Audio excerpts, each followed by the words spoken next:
അദ്ധ്യായം 48. എഫ്രായിമിനെയും മനാസയെയും അനുഗ്രഹിക്കുന്നു. പിതാവിന് സുഖമില്ലെന്ന് കേട്ട് ജോസഫ് മക്കളായ മനാസയെയും എഫ്രായിമിനെയും കൂട്ടിക്കൊണ്ട് അവൻ്റെ അടുത്തേക്ക് പോയി. മകനായ ജോസഫ് വരുന്നുണ്ട് എന്ന് യാക്കോബ് കേട്ടു. അവൻ ശക്തി സംഭരിച്ച് കിടക്കയിൽ എഴുന്നേറ്റിരുന്നു.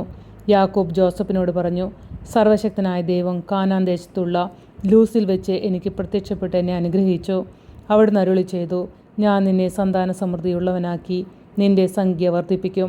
നിന്നിൽ നിന്ന് ഞാൻ ജനതതികളെ പുറപ്പെടുവിക്കും. നിനക്ക് ശേഷം ഈ നാട് നിന്റെ സന്തതികൾക്ക് ഞാൻ നിത്യാവകാശമായി നൽകും.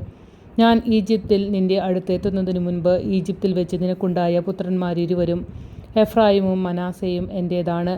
റൂബനും ശിമയോനും എന്ന പോലെ അവരെൻ്റേതായിരിക്കും. അവർക്ക് ശേഷം നിനക്കുണ്ടാകുന്ന സന്തതികൾ നിൻ്റേതായിരിക്കും. അവർക്ക് ലഭിക്കുന്ന അവകാശം അവരുടെ സഹോദരങ്ങളുടെ പേരിലായിരിക്കും അറിയപ്പെടുക. ഞാൻ പാദാനിൽ നിന്ന് പോയപ്പോൾ വഴിക്ക് കാനാൻ ദേശത്ത് വെച്ച് എന്നെ ദുഃഖത്തിലാഴ്ത്തിക്കൊണ്ട് റാഹേൽ മരിച്ചു.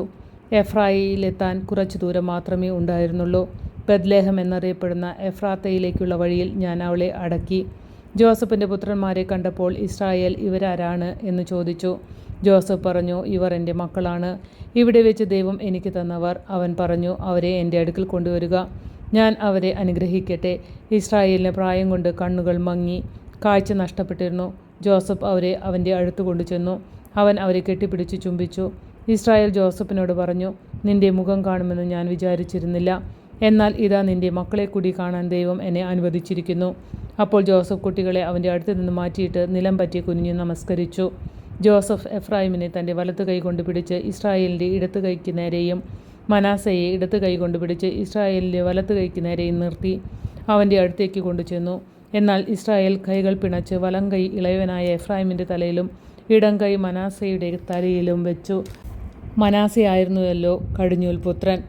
അവൻ ജോസഫിനെ അനുഗ്രഹിച്ചുകൊണ്ട് പറഞ്ഞു, എൻ്റെ പിതാക്കന്മാരായ അബ്രാഹവും ഇസഹാക്കും ആരാധിച്ചിരുന്ന ദൈവം, ഇന്നുവരെ എൻ്റെ ജീവിതകാലം മുഴുവൻ എൻ്റെ ഇടയനായിരുന്ന ദൈവം, എല്ലാ തിന്മകളിൽ നിന്നും എന്നെ കാത്തുപോകുന്ന ദൂതൻ ഈ ബാലന്മാരെ അനുഗ്രഹിക്കട്ടെ.